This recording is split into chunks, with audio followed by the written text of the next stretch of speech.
नाज़रीन, सऊदी अरब में Saudi entertainment authority तरफा म्यूजिकल नाइट मुनक़िद कई वई। म्यूजिकल नाइट में भारतीय सुपरस्टार सलमान खान ऐं ॿियनि फ़नकारनि शिरकत कई।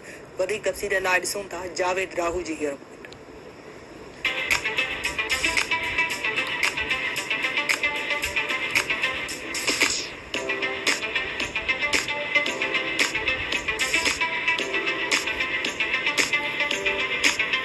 सऊदी अरब में सऊदी एंटरटेनमेंट अथॉरिटी की तरफा म्यूजिकल नाइट मुनक़िद थी, जिनमें फिल्म स्टार सलमान खान ऐं ॿियनि फ़नकारनि शिरकत कई। हज़ारे पाकिस्तानी ऐं भारतीय शहरियुनि जे साम्हूं फिल्म स्टार सलमान खान समेत ॿियनि फ़नकारनि शानदार परफॉर्मेंस ॾिनी। परफॉर्मेंस ॾींदड़नि में मशहूर अदाकारा शिल्पा शेट्टी, प्रभु देवा, सुनील गुरव, आयुष शर्मा, साई मंजरेकर ऐं गुरू रंधावा शामिल आहिनि।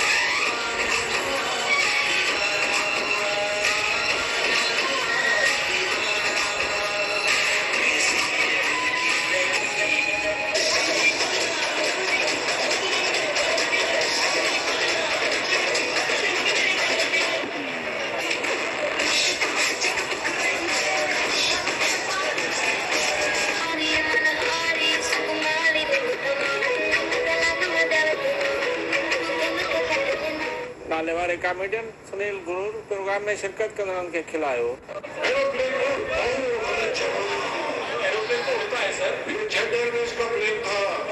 सलमान खान समेत ॿियनि फ़नकारनि सऊदी वली अहद मोहम्मद बिन सलमान ऐं सऊदी एंटरटेनमेंट अथॉरिटी जे चेयरमैन तुर्की शेख जाथोरामन ईदे चयो त सऊदी अरब में हिन तरह जे प्रोग्राम में पहिरियों भेरो शिरकत करे ॾाढी ख़ुशी थी आहे। तक़रीब खे ॾिसण लाइ हज़ारे पाकिस्तानी ऐं भारती पहुता। सऊदी अरब समेत ॿियनि ख़लीजी मुल्कनि जे हज़ारे माण्हुनि पिणु शिरकत कई। ब्यूरो ख़ान में सिंध एजुकेशन फाउंडेशन जे स्कूल में